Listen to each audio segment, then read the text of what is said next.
Hi everyone, welcome to Curtain Call.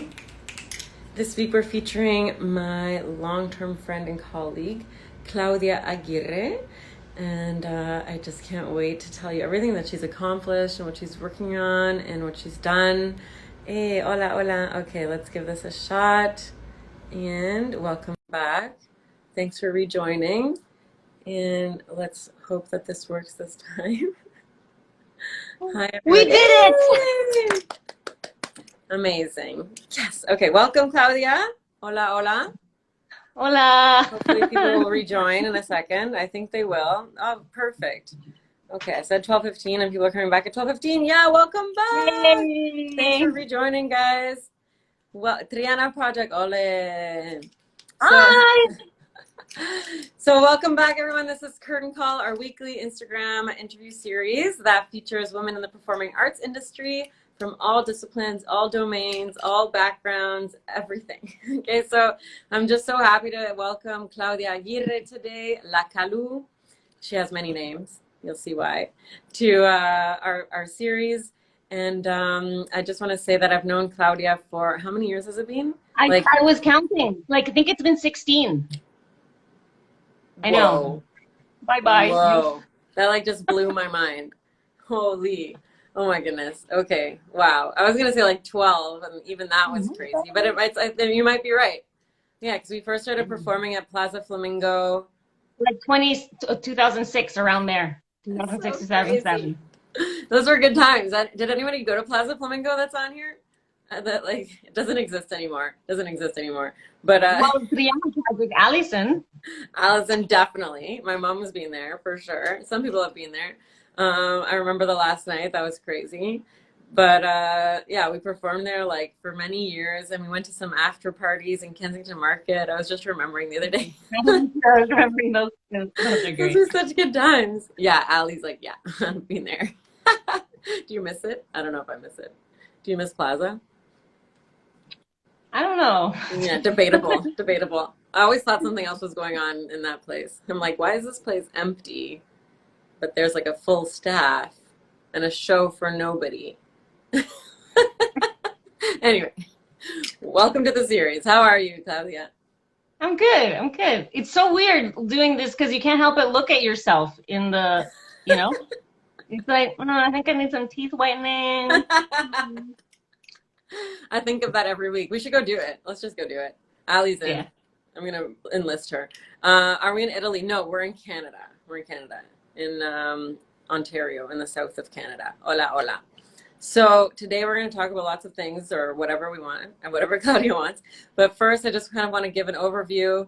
Claudia is a flamenco dancer, a singer. She has a degree in something that I really want to talk about, which is so cool, but I won't drop yet. You have to stay tuned to find out.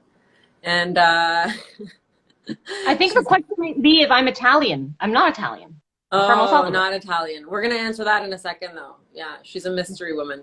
Mm-hmm. And co-founder of a flamenco festival, so we're going to get into all of it. So you're not Italian. What are you? Who are you? Well, I mean, at this point, I'm mainly like Toronto bred, but I was born in El Salvador. I see. I just I found that have, out. I That's have, amazing. I have like a passport from El Salvador where I have like a little tuft of hair and a yellow bow. Oh my That's God. probably legitimately Salvadoran as I get on paper. Oh my God. How old were you when you came here?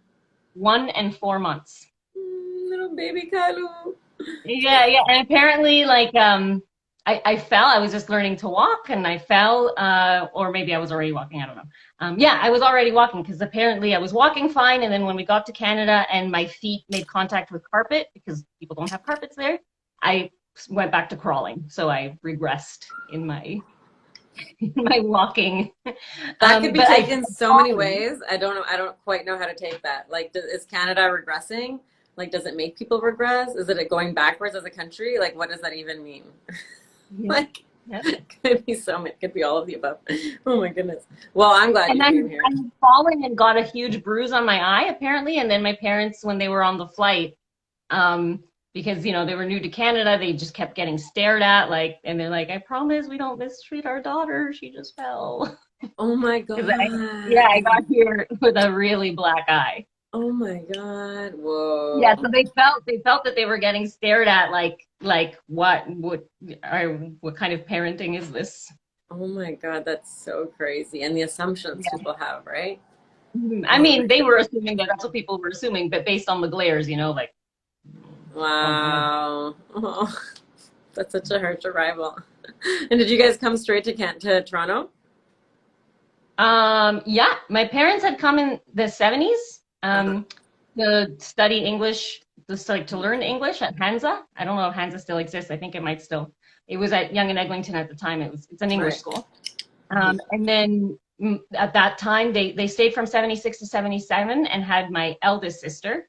So Uh, then when they wanted to come, when the Civil War broke out in El Salvador, they already had a Canadian daughter, and that helped give them landed immigrant status over refugee status. So mm, it helped kind of get us over here when we didn't really want to stay in a civil war. wow. And have you been back? I went back a couple of times. It's been far too long. Mhm. Sometimes I feel really guilty when I think about how much I've traveled to Europe Mhm. and that I haven't gone to El Salvador. Mhm. And now, like, I put that money to go to Europe when I was still living at home and had a scholarship at York, and so I had that money. Mhm. And now things are a little bit different. I'm not living at home with mom and dad, and so now it's harder to plan a trip. Yeah, Um, I hear you. so I think my grandma's in her 90s now. Wow. You know, I'd like to go see her. And then I was thinking right before COVID, like, yeah, let's make this happen. And then COVID hit, so that kind of complicates things Mhm. to go to El Salvador. Mhm. You'll make it. I have full faith. Yeah. Okay. Gotta think. Just gotta think about it. Yeah. So let's. Okay, so you got here. I'm just retracing for those of you just joining. Claudia is a flamenco dancer. Yeah, thanks, Ali, for answering that. Flamenco dancer based in, well, we haven't said where you're based yet, but from El Salvador. And she arrived in Toronto when she was little. And okay, so you grew up here, I guess, just like school here, university here. You went to York University, right? And you studied, what did you study at York? I got a degree in dance and a minor in music. So my major was in dance, minor in music That for seems to make a bachelor. lot of sense. I feel like everybody should minor in music if they major in dance, right? Because like, Mm. what are you dancing to? Yeah. What kind of dance did you do at Well, York? Just you could dance to silence, right? But like, that is a thing. most of us dance to music. You're Most right. of us dance to music, yeah. So what kind of music? I mean, what kind of dance at York? Actually, okay, because I didn't have the quintessential Western theatrical dance forms at that time. That's all they could really Mm. specialize in. I mean, they still specialize in that. I couldn't actually take studio classes. I wasn't allowed to take the ballet classes or the modern classes What? because I didn't come into the program with that background.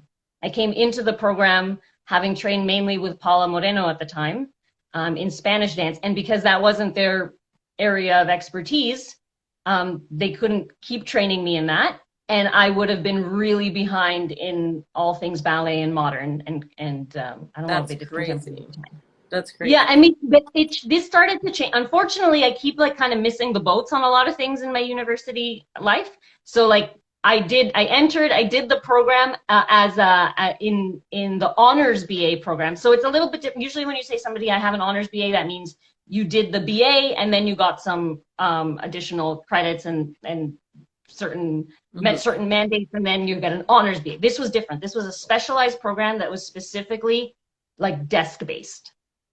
So you would do like dance history, dance kinesiology, dance and popular Whoa. culture, like, and so that was the honors program. So that meant it was not studio based. And Wow. so I got accepted into that. Got it. And so I was mainly doing like dance history classes and whatnot. And then I felt like, okay, I get it. I understand why I'm not allowed to take the modern and ballet classes because I don't have the training for me to be able to keep up. But then I was like, I'm not dancing at all. This doesn't, I could take the electives that were open to non-majors, but I'm not dancing enough. So then I went and I Hmm. did a certificate at George Brown College. So Nice. even though I had Nice. two left feet when it came to the ballet and the jazz, Right. because that was a triple threat program, Hmm. I was able to get into the program, and that really helped boost my technique in ballet and Of jazz and course. hip hop. And yeah, that was mainly the like street Yeah. jazz. So Wow. really, I would say what really developed me as a dancer, um, in outside of the flamenco sense, like being able to go to a class and pick up material and the dance Mhm. conditioning with George Brown College, the 1 year that Wow. I was there. That's good to know. Wow. Yeah, call it out. Call it as it is. Yeah. Like my mom And says, York's your dance department is a bit peculiar. I agree. well, they really made that effort. I think upon seeing people like me who didn't come from ballet, the ballet land or the modern school, and Hmm. then they said Hmm. we have to make room for this. So then I met people who were in the program who managed to do their master's thesis in another dance genre. It just Hmm. meant you had to seek out your own training. But by then I had missed the boat. Right, right. Well, you helped change the boat. I like to think about. I'd like to think, like people like you coming through made them realize, I guess, that they had to change. I hope they still need to realize that. But okay, so what started you in flamenco, actually? Now that we asked. Plaza Flamingo. I went to see a show when I was turning 12 or something at Plaza Flamingo, and they still had the touring companies coming from Spain. And you know how the stage was elevated to like eye level? And I Yeah. remember seeing dust rising off the stage. I don't know if that's a sign of like good flamenco or a dirty floor, but the dust was rising off the stage as they were doing footwork, and I thought it was so exciting. And they Oh said, my God. "Mom, can I learn that?" And she looked up flamenco in the yellow pages and found Paula, because What? you know like at the time like no Google. So she was just like, okay, open yellow pages, let's call this one. And Wow. That's so cool. I didn't know that. And then you danced at Plaza. How awesome is that? I had a And you similar know, story. the only reason I started dancing at Plaza was because part of my training at George Brown College was they taught you in this one class like how to go and hustle and try to find your own gigs. They're Oh like my God. put together what do you call it, a headshot, a little like pitch, and send it to different What? performance opportunities, like. And so I did that. I did exactly what they told me. I put a headshot together, I wrote a blurb about myself, I showed up to the restaurant, and I was like, here, could you consider me for a gig? That is so cool. I didn't know that. That's awesome. It worked. So kudos to George Brown for Yeah, definitely. the real life P103. hustle. The real life hustle. Oh my goodness, Mhm. that's amazing. So I did like the same thing. I saw Esmeralda dance when I was a kid, and I was like, Mom, I want to do that. And then she was like, Well, go talk to her. Yeah, yeah, it should be a compulsory course. Totally. I mean, that makes a lot of sense. Okay, oh, that's so cool. I didn't know that, Claudia. Okay, so but then, don't you also have a degree in like another kind of dance? Okay, so I have another degree in dance, period, and then the major research paper was on a different kinds of dance. What kind of So a dance? lot of What kind times of people are dance? like, "You're a master of pole dancing." It's like, I'm not a master. That's That the doesn't exist. one. She has a That doesn't. master's in pole dancing. I really have to get And that out. there are, it's like conceptually different. There's a lot of pole professionals who like dedicate their lives full time to like being really masters of the craft, and that's not me. But I wrote my master's major research paper on Wow. pole dancing. Wow. What's Yeah, the biggest thing you at learned? York. I went back to York. I went back to York. Wow. Kudos to you. What's the major thing you learned about pole dancing? Or like a couple of like that people don't realize maybe. You know what I mean?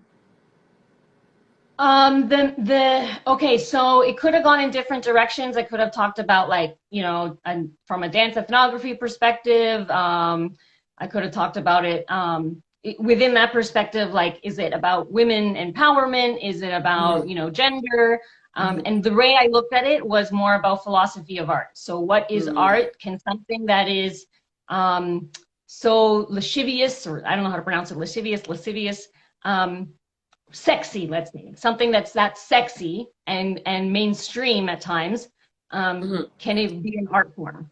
And so Mm-hmm. mainly I Mm-hmm. looked at, one philosopher's argument for what is dance art, and I got into the philosophy of art, and then I said, yes, absolutely. It what makes art is largely contextual. It has to do with intent, it has to do with expression, it has to do with form. And Mm-hmm. so my argument was mainly like, don't diss the pole dancing. It's an art like flamenco. It's an art like tango. It's an art like Mm-hmm. like playing harp, it's an art. Like it all depends on how it's done. It could also be very, pop style, like quick and easy for, mass produced like anything else.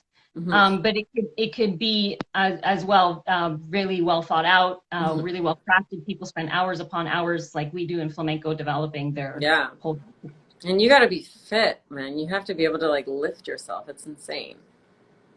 So I was doing pole dancing at the time, and it really, like, there were some days I was like, they say doing pole takes a toll because you get so many cramps in your traps from trying to like be upside down all the time. Oh my God, wild.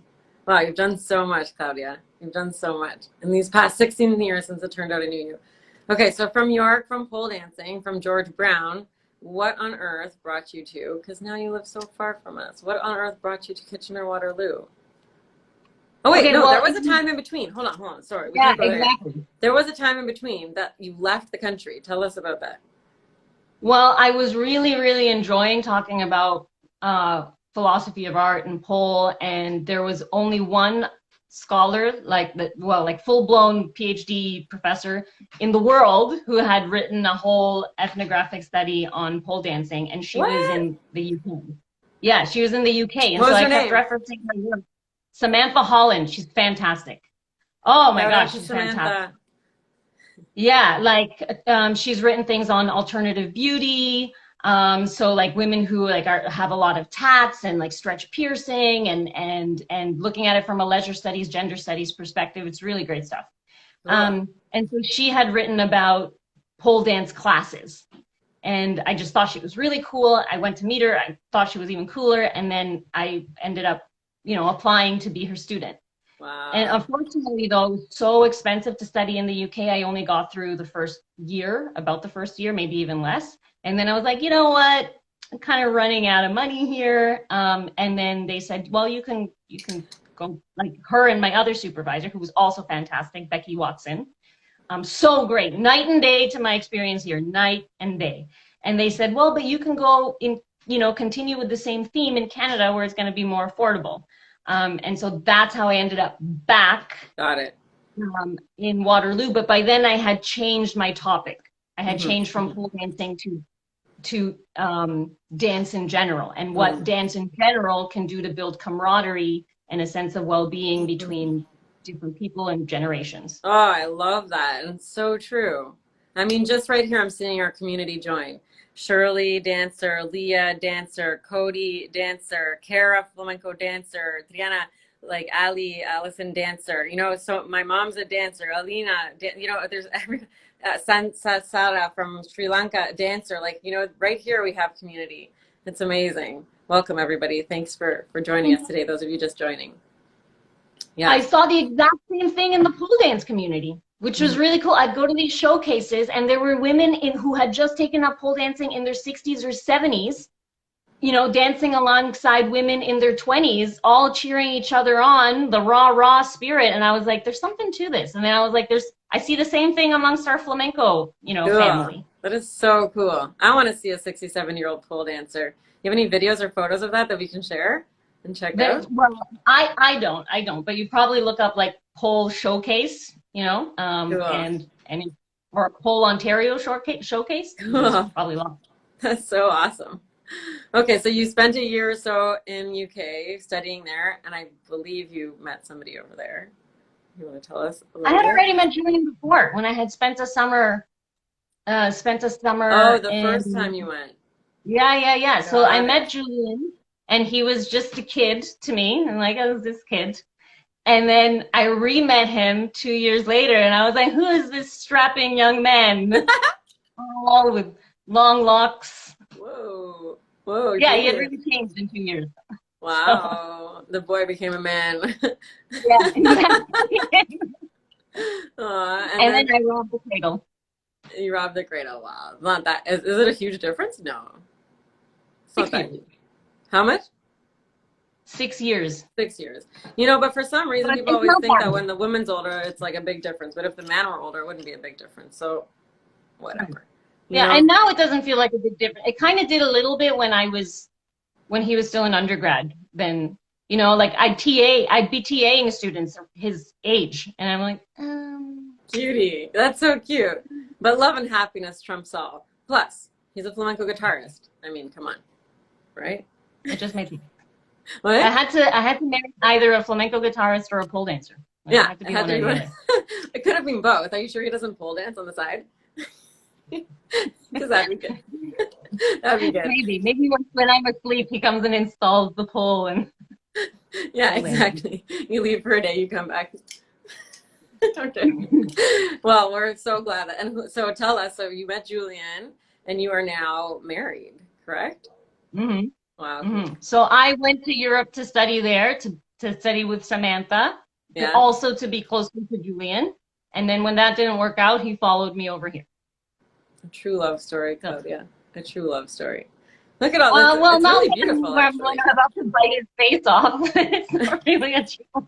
I see some couples, they're so harmonious all the time. I mean, so it may seem. So it may seem. You never know. So it may seem, but with me, I'm like.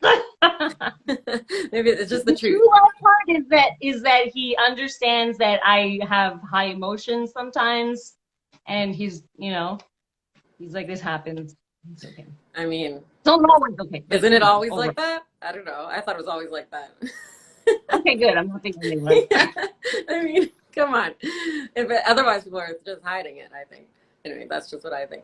But, okay, so for those of you just joining, this is my beautiful friend, Claudia Aguirre, singer, dancer, founder of a festival, world traveler, multiple degree bearer, very accomplished person here. And so we're just talking about how she went from dancing flamenco, from studying dance at York, administratively, so to speak, and then studying at George Brown. George Brown got her to send her to pitch herself to Plaza Flamingo, where she'd first seen flamenco.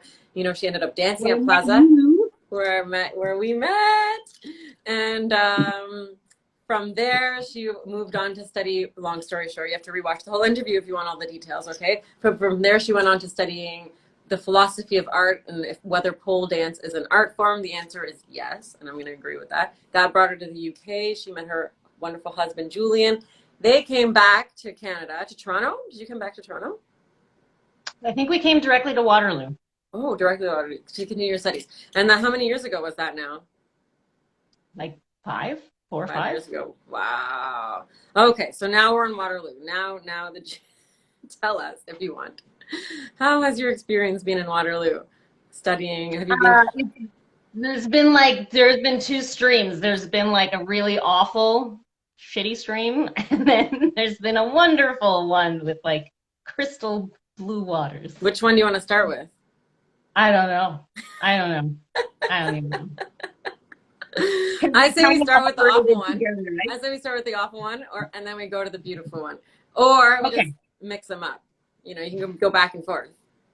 Okay, so I came here because I was running out of money to pay for tuition, like UK tuition fees, because it's really expensive. I was like, okay, great, I can do my PhD here, and I can keep talking about how the arts bring together people of different generations and different backgrounds and helps to create community. Mm-hmm. And I started at the University of Waterloo thinking it would be the same as being in the UK, and I just found it to be a very different academic environment. Really cutthroat, really like proving all the time how accomplished their students were or they were as an institution, and it was really, really different than the learning environment I had been in the UK, where it was just like, let's explore, let's learn. Let me, like, as your supervisor, director of study, help you learn.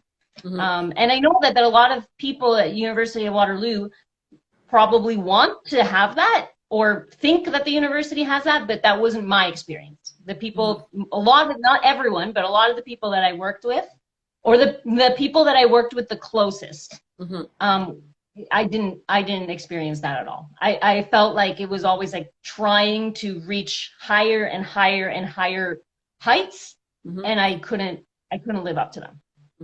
Well, and all at the same time, because I sponsored Julian to come here, and when you sponsor somebody to come here, you have to, prove you're not that you're making enough of an income to be able to support yourself and the person you're sponsoring for up to 10 years or however. Wow. Pretty much, I'm responsible for him for the rest of his life, or my life, I guess. And so I couldn't just make, I felt I couldn't just make what I was making as a TA, because that's like, right. And then I supplemented that with flamenco classes, like up to 10 classes a week between KW and Toronto. Wow. So I was working pretty much a full-time doing flamenco classes, because by the time you set up all the classes and send up all the emails, that becomes a full-time job, plus school. So I was really burnt thin. The flamenco classes themselves were great, but the way I was wearing myself thin was not. Of course, yeah. So how did that pan out in the end? Or I don't know, not in the end, but like, I know you said you had just like a really hard time with the closest people you were working with. Are you still working with them? No, I kind of, I was so happy, and my friend Monica's here. I met her here. So she knows how, hey Monica, my fellow Salvi friend. She knows how much I've been looking forward to say, I'm a happy grad school dropout. Yay! Happiness is I mean, key. I dropped out, and then I realized I could get a graduate diploma instead of a PhD. So I'm applying for that. Hopefully I'll get it. Good. So am I a dropout? Kind of. I'm a dropout from the program I had been working really hard for years and years to try to do. That's not going to happen. It's fine. Why did you make that change? It was killing me. So I wasn't just working overtime when I was applying to sponsor Julian, but that's been carrying on for the past like 4 years. I can't do it anymore. And my supervisors just did not understand. They thought that they understood, but they did. And I went through a few supervisors. None of them understood.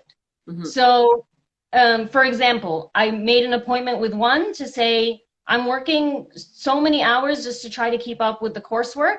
This was fairly early on.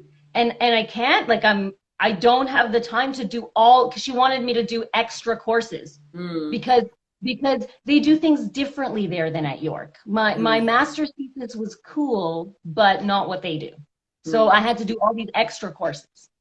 And so I was telling her, look, these extra courses that you've asked me to do, I can't keep up. And then, her reaction was, I don't have time to breathe. And it's like, okay. What does that even mean? Well, obviously she has time to breathe, or otherwise I would have been talking to a corpse. But I guess that meant I don't have time for you, and you should have enough time, plenty of time to do all the work I've asked you to do. That was in the writing between the lines. I mean, when you go to a supervisor for help, that's not the response that I would not normally expect, right? Yeah, exactly. So then I went instead to the director of the program I was in at the time, and I told him what was going on, and that I suspected that maybe I had a learning disability, and he said, go to the accessibility center, they can help you out. And unfortunately, this is what I mean by I keep missing the boat in academics. I went there, and either somebody was incorrect at the desk, or they were just changing the way they did things, and I caught the last approach. But anyway, I went in and I said, I hear that this is where you help students who might have learning disabilities, or who have any kind of accessibility issues. And they're like, well, unless you have a formal DSM, we can't help you. There's the door. Go and talk to your family doctor. And that apparently that's not the way they do things now. If I were to show up there now without a formal DSM and say I'm struggling, they would say, let us. What is a DSM? Diagnosis report. Got it. And now they would hook you up with a counselor, and they would try to help you find that DSM. Whereas there they just said, go to the health clinic and see if you can. And it costs $2,000 to get a psychoeducational assessment, by the way. Oh my God. The only reason I was able to do it is because I got lucky. It just so happens that within the institution at the Mental Health Research Center, there was a graduate student who was training to be able to do psychoeducational assessments. And there was nobody on the waiting list, so I got to be seen fairly soon, and I got to get my psychoeducational assessment for free in a timely way when I finally got around to going to the right place and signing up. But had it not been for that, I would have either been out $2,000 or still not know that I have ADD. Wow, thank you for sharing that. I keep hearing these stories from you and from others that I've been speaking with lately, like just how inaccessible accessibility is. You know, it just doesn't make any sense. When you're struggling for help, it's like that, it just makes it impossible. Like, how are you supposed to, without persistence, which you may or may not have the capacity if you're juggling all these things, like, how do people do it? I'm just impressed that you even did all of this together. You know what I mean? Since I got my official diagnosis and I was able to access accessibilities, they're the best thing that ever happened to me at that institution. Okay, okay. But it took you like so long, you know, and not everybody has that persistence that you have and that drive. That's the thing, right? So I imagine that a lot of people just fall through the cracks. And they walk in that door, they tell them to walk out, and that's it. They're done. And they just keep going back to how life was. Yeah, and that happened to me. I think wasn't so much persistence as much as like, there's something wrong.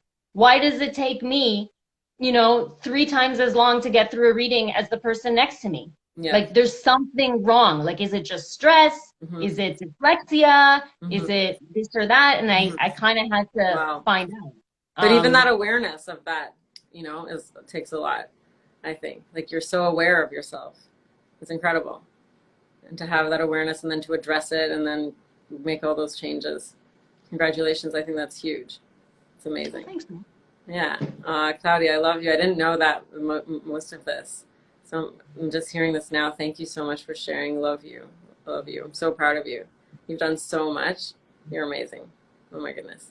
So, okay. So where are you at now? So you've kind of went through that. You've gone through that whole process of discovering this. Has it changed your life? How do you feel accessibility wise? Is that why you're leaving or not leaving the program? You're kind of changing your route, right? Yeah, yeah, exactly. Everybody, all the hearts coming in now. There's a little delay here. We love you.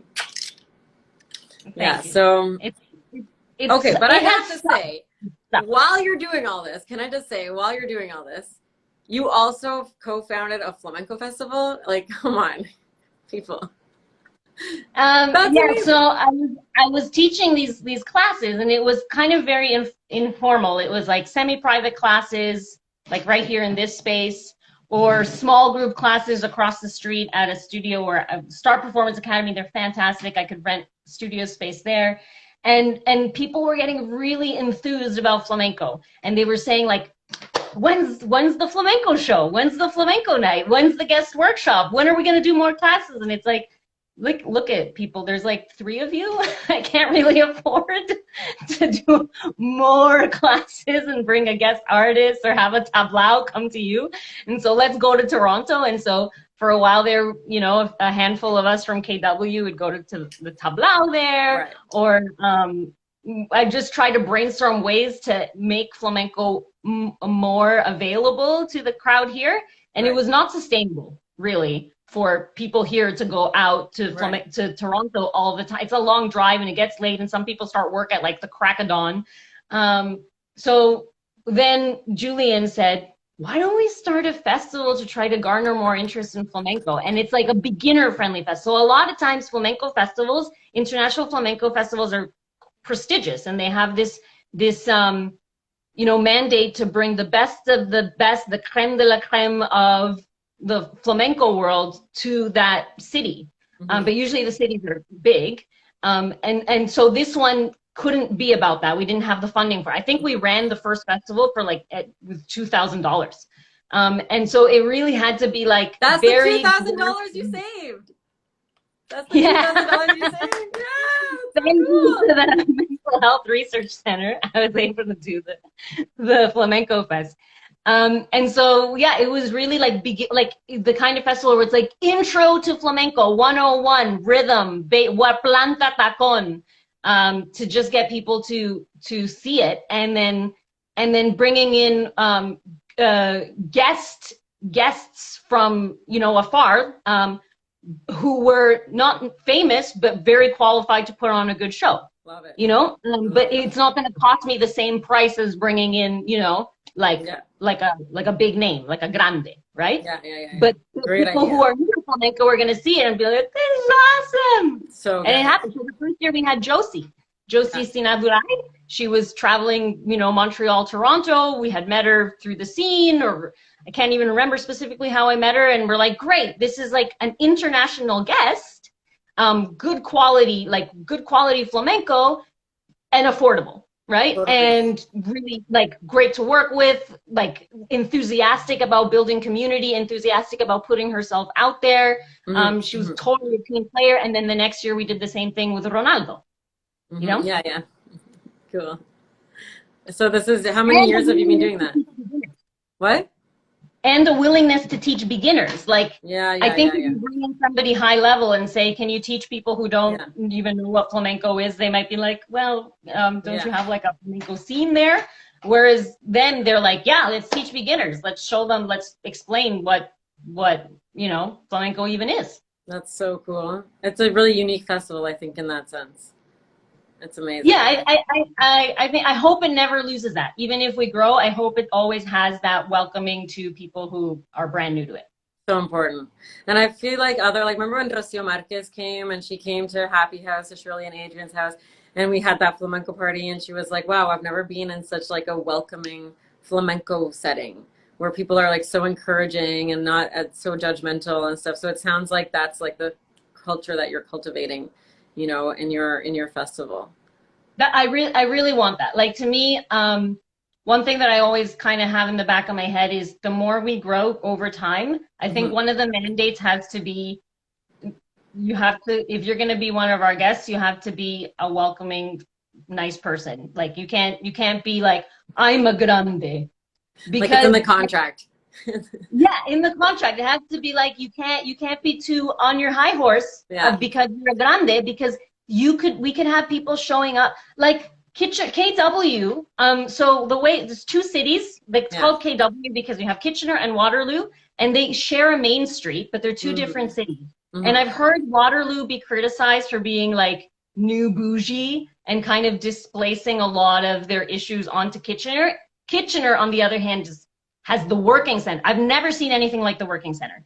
The working center is this center where they try to, if I'm like unemployed and I need to acquire new skills, they might have like a bike shop there where I could learn how to be a bike mechanic by What? volunteering and being an apprentice at the same time. Cool. I could walk in and they have somebody there on their staff, on their team, who could help me put together a resume. As a musician, I could rent out at a very affordable price recording equipment. Like it's really there to help people get back into the Wow. working industry. Yeah, it's fantastic.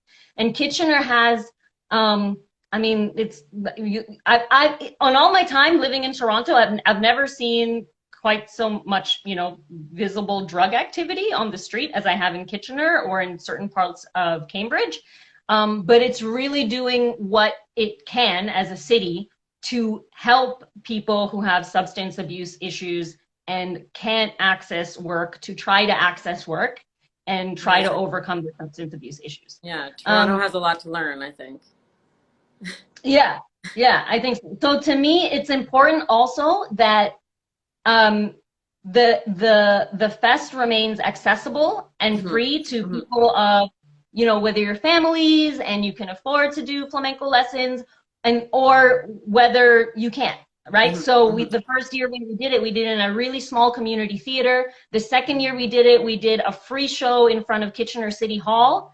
And there's a lot of like street life or street people in front of Kitchener City Hall. And one guy was like, that was great. Next year, do it longer.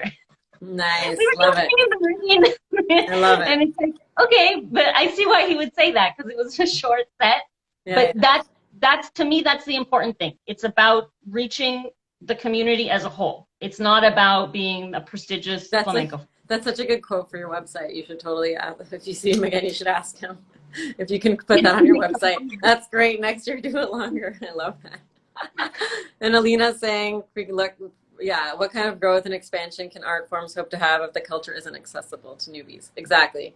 And surely we need to carry the new to carry the art in the future. Exactly. Inclusivity. Exactly. Claudia. This is amazing work that you're doing. The rest of the flamenco festival should learn from you. I mean, think about where flamenco's from, right? Like The it's street. like the cera, the streets. It's Exactly. not, from wealth. So exactly. Ole.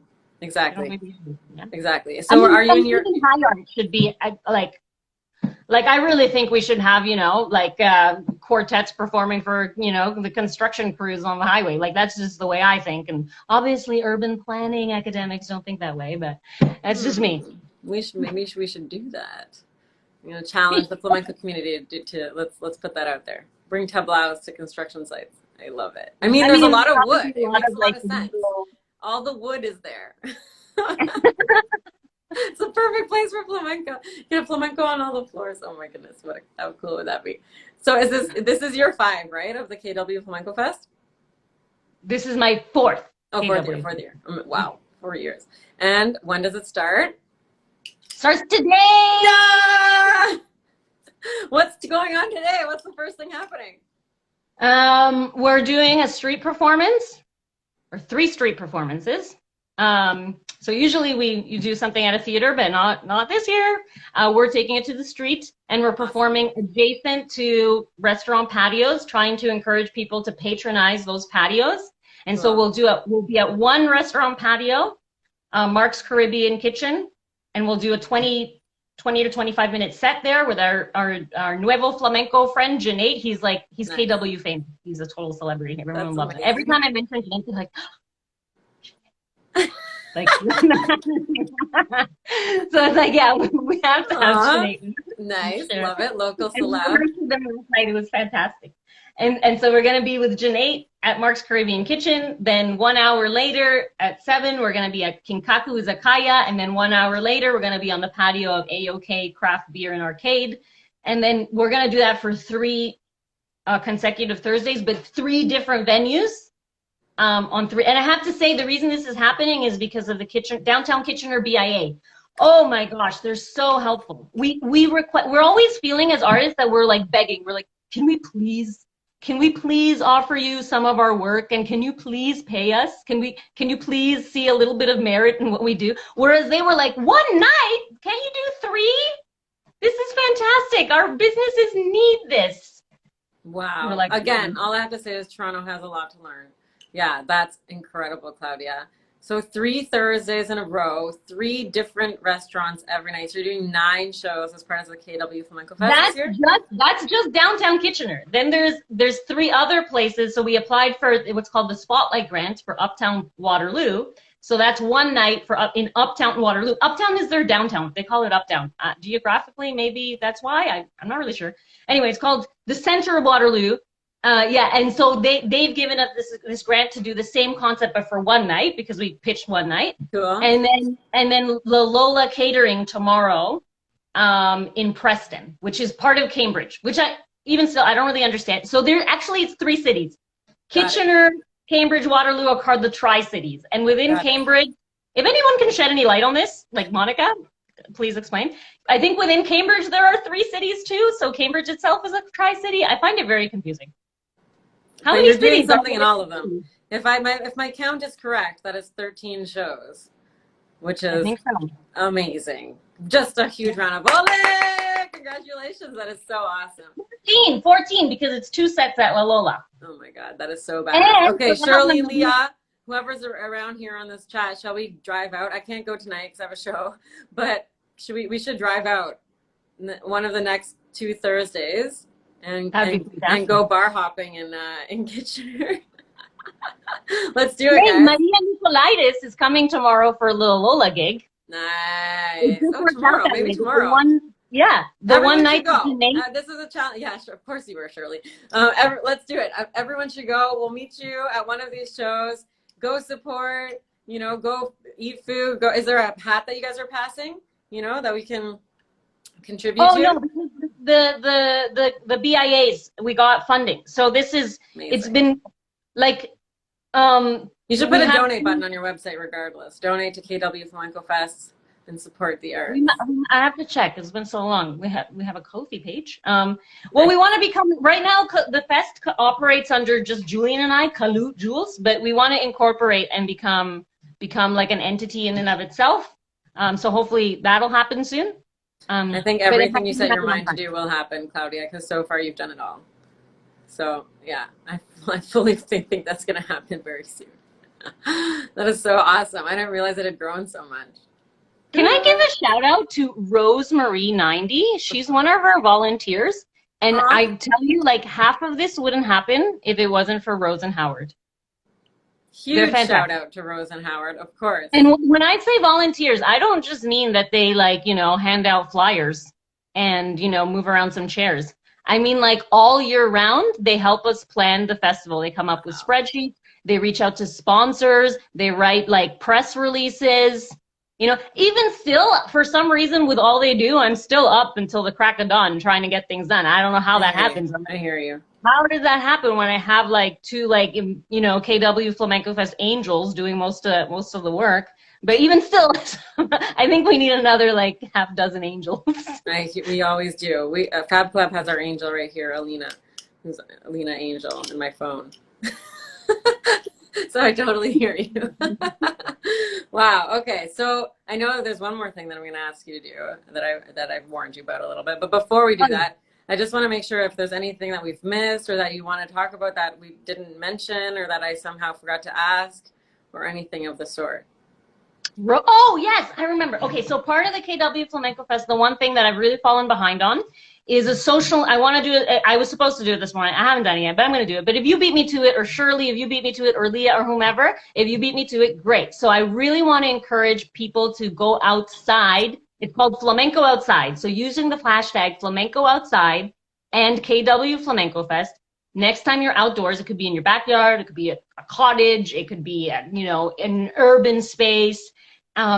Just bust out your best flamenco moves. Take a 15-second video, or even just a picture, or if you play guitar, or if you sing. It's really short. Share it with us on Instagram and Facebook with those hashtags, because and tag, you know, at KW Jules maybe, right?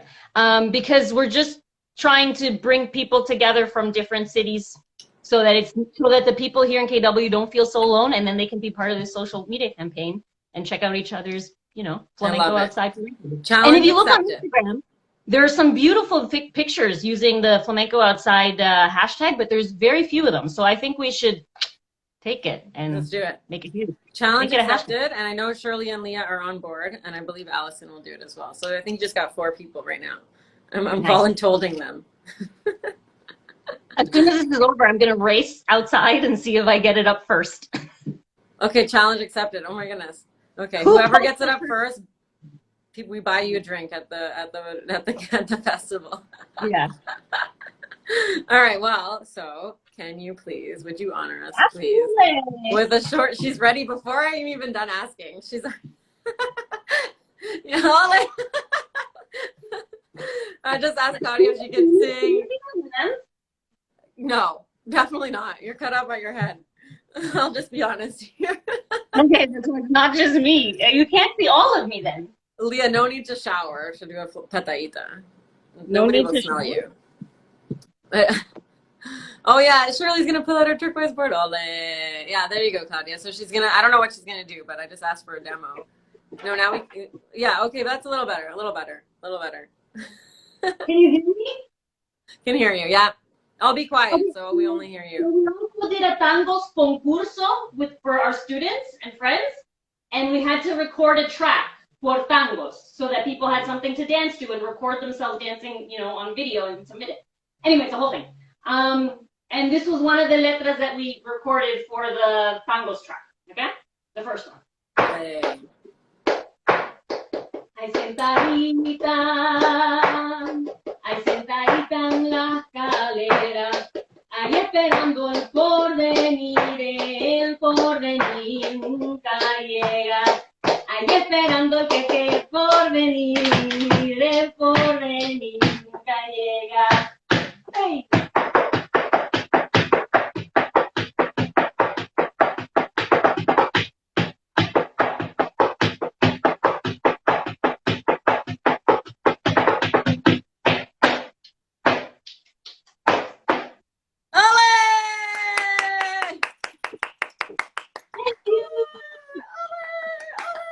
Oh my God, it's so hard not to give palmas because there's like a delay and I don't want it to be like, you know what I mean? I'm like I want to give You you were palmas. dancing. I saw you dancing. That's cool. What? Oh yeah, I I saw can't you resist. dancing. You're singing. Yeah. Yes, that was one of the first, the first letras. No, was it? Yeah, was it? No, that one was with the second International Flamenco Fest in Toronto. Surely, we learned that from what was his name? Londro. Oh, Londra. I remember him. Yeah. Haha, letter. You mean Londra. Yeah, we know. It's typos. I Our know. love letter.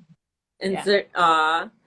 Ole, ole. So the concurso is happening. It's the tangos concurso. Have you had a bunch of submissions? How are you going to judge the winner?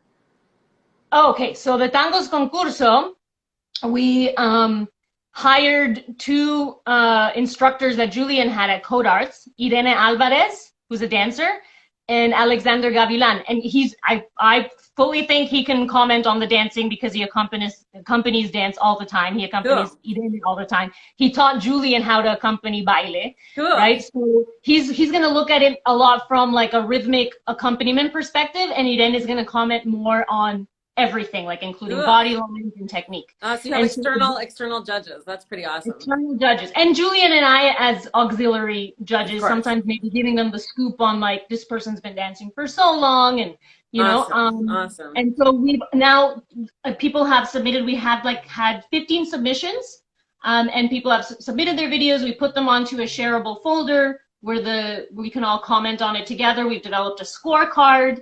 And so the objective is, it's not like competitor number one kicked your ass. Yeah. You know, it's not like that. It's really just an excuse for people to set goals for themselves using the scorecard. So the scorecard will include something like, you know, fluidity in the arms and clarity in the footwork and soniquete and, you know, camera presence instead of stage presence and, you know, intención of your, you know, letras is clear. It's very clear that you know the difference between one section to another section, that kind of thing. But you could have used your own choreography or my choreography, and then we'll announce the winners on a Zoom gala, which is by invitation because we don't want, you know, just random strangers Zoom bombing, on the 31st, and that marks like the end of the concurso. I've never seen my students practice so much. I think there's this one student who like, she gets home from work, and she puts on her shoes and she practices until she passes out, and then probably all weekend long. Wow. That's what Farruquito said. Farruquito used to say, I took a class with Farruquito in Barcelona many years ago, and he said that on his way home from school, he would practice his footwork for his grandfather until his feet would bleed, and then he'd get home to show his grandfather, and he'd be like, not good enough. Yeah, that reminded me of that. So you're basically like Farruquito's grandfather. Except I'm not going to say not good enough. Like I have students send me WhatsApp videos of like, this is me practicing tonight. And I'm like, wonderful. And then I'll be like, correct this. But overall, wonderful. Yeah. You're amazing. It's all wrong, but you're amazing. No. Yeah. Claudia, you're so incredible. I'm so impressed with everything that you're doing. And we'll have to come out and see you at the KW Flamenco Festival. Everyone go online, register, support, go to the shows, make the hour drive or whatever it is out there, or if you're there already, you know what to do. Anything else you want to share before we let you go plan the whole festival? I mean, it's planned, but before we do our Instagram, Facebook race. Oh yeah. No, we're going to record outside immediately. Everybody's on that. Record your 15 seconds right now. Send it to Claudia. If you can't find her, send it to me. I'll get it to her. Just go do it. Ole. Well, thank you so much, Claudia, for joining. I'm so happy to talk to you for a bit. Thank you. I appreciate it. Bye, all friends. Bye, everybody. Thanks for joining. See you next week. See you. Bye. How do I get out of here?